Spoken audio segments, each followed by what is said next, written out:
Bonjour, c'est Capucine et bienvenue dans cette vidéo. Donc hier je vous ai fait une vidéo sur les chaussures minimalistes que vous pouvez regarder, et donc aujourd'hui on va poser une question sur que faire quand on a un enfant qui a 18 mois et qui marche pas. Et donc on m'a demandé un petit peu des exercices à faire. Donc je vais essayer d'y répondre, même si il y a beaucoup de choses à dire quand un enfant ne marche pas à 18 mois, parce qu'il peut y avoir vraiment plein de profils d'enfants différents.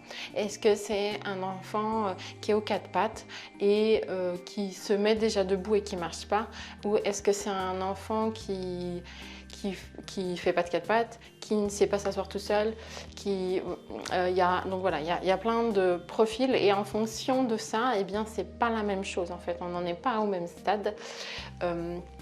Et puis donc ce qu'il faut comprendre déjà, c'est que pour pouvoir tenir debout, il faut différentes choses mécaniques pour que ça veuille bien se tenir debout.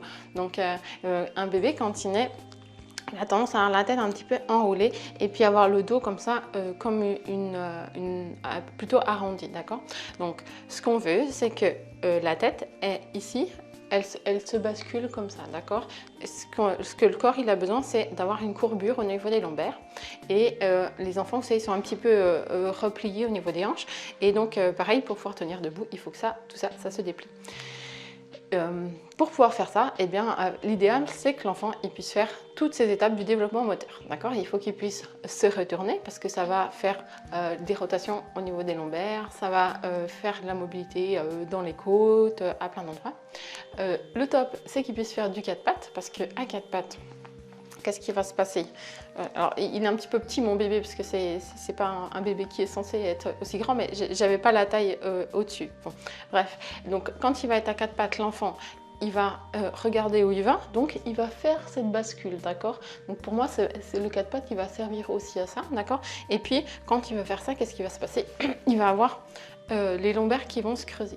Donc clairement, un enfant qui marche pas à 18 mois, il faut qu'il fasse du quatre pattes, d'accord? S'il n'en fait pas, il va falloir qu'on l'aide à faire du quatre pattes, d'accord? Donc les enfants à cet âge-là, ils comprennent déjà plein de choses, donc on peut aussi faire des choses par imitation. Donc c'est aux parents de se remettre à quatre pattes à côté et puis marcher. C'est clair que peut-être qu'une séance d'ostéopathie, ça serait super pertinent, parce qu'on va pouvoir débloquer aussi des choses et des raideurs qui le gênent pour se mettre à quatre pattes, parce qu'il y a des enfants qui n'aiment pas le quatre pattes, parce qu'il y a quelque chose qui les bloque en fait. Donc voilà, ça il faut voir, mais voilà, pourquoi pas déjà faire du quatre pattes à côté de l'enfant, puis lui dire allez viens avec moi, et puis ou des fois les grands frères, les grandes sœurs, ils peuvent refaire du quatre pattes. Et ensuite, donc ce que je vous ai dit, on a besoin d'un petit peu d'amplitude dans la hanche pour pouvoir se redresser, et souvent les enfants, si en plus ils sont assis, ils vont pas du tout allonger cette zone-là. Et donc, moi, ce que je leur fais beaucoup, c'est je vais leur travailler un petit peu les jambes et essayer de faire un petit peu d'extension de hanche, tout simplement comme ça, donc que vous pouvez faire aussi. Et puis vraiment les inciter à passer à quatre pattes. Après, il y a plein d'autres choses qui sont possibles de faire, mais je voulais vous déjà donner ces deux choses-là. Il faut repasser aux quatre pattes et avoir un petit peu d'extension de hanche. Ça sera les deux choses principales qu'il va falloir faire. Et autre chose, moi ce que je conseille souvent, c'est que souvent ce qu'on va faire à cet âge-là, c'est qu'on va plutôt les poser assis, parce qu'ils aiment bien jouer, puis en général ils tiennent assis.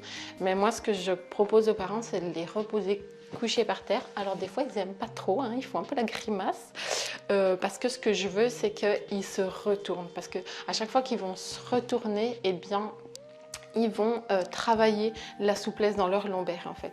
Donc c'est vraiment quelque chose, et si ils n'arrivent pas à se retourner seuls, eh bien il va falloir pareil, au départ on va les accompagner, les aider, leur montrer le mouvement pour qu'ils puissent y arriver tout seuls, d'accord? Donc moi c'est sûr que ça leur met un petit peu des bâtons dans les roues, mais ce qu'on veut, c'est que eux ils puissent faire seuls. Et donc ce qu'il faut, c'est qu'ils puissent se retourner, se mettre assis tout seul, et de faire cet enchaînement, ça va aussi débloquer tout un tas de choses dans son corps.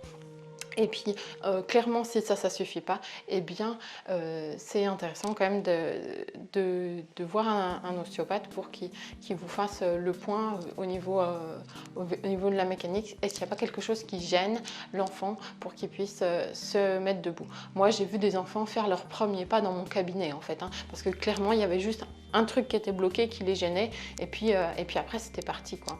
Donc ça, c'est vraiment quelque chose qu'il ne faut pas hésiter à faire, parce qu'aujourd'hui, on nous dit beaucoup, oui, chaque enfant va à son rythme, oui, mais bon, en même temps, moi, ce que je vois, c'est que des fois, il y a juste un truc qui est coincé, et puis on décoince, et puis après, fiouf, l'enfant, il part, quoi. Donc bien sûr, chaque enfant va à son rythme, et puis on peut lui donner une petite latence, mais quand même, quand on se rend compte, quand on fait des choses, eh bien, on a vraiment une accélération du développement moteur. Donc voilà pour cette petite vidéo sur ces enfants qui ne marchent pas à 18 mois. Et moi, je trouve que c'est vraiment intéressant à cet âge-là de stimuler et de faire un petit peu d'exercice. Si vous voulez vous abonner, vous retrouverez plein de choses sur le développement moteur de l'enfant et toutes les étapes qu'on va retrouver, parce que là, je ne vous les ai pas toutes données. Il y en a plein, des petites étapes intermédiaires également. Et puis, j'avais fait une formation sur de la naissance au retournement, donc c'est un petit peu avant, mais qu'est-ce que vous allez pouvoir mettre en place au quotidien, dans les gestes du quotidien, pour que quand vous preniez votre enfant, ça soit également des stimulations positives pour le développement moteur de l'enfant et pour qu'il puisse se retourner facilement. Parce que le retournement, c'est l'étape, c'est pas la première, mais c'est une des étapes vraiment clés du développement moteur de l'enfant. Et en général, moi, ce que j'observe, c'est que quand les enfants ils se retournent, le reste, ça suit. Par contre, quand ils peinent à se retourner, eh ben, le reste est aussi un petit peu plus difficile. Voilà, j'espère que cette vidéo vous a plu, et puis je vous retrouve très bientôt pour une prochaine vidéo. À très bientôt.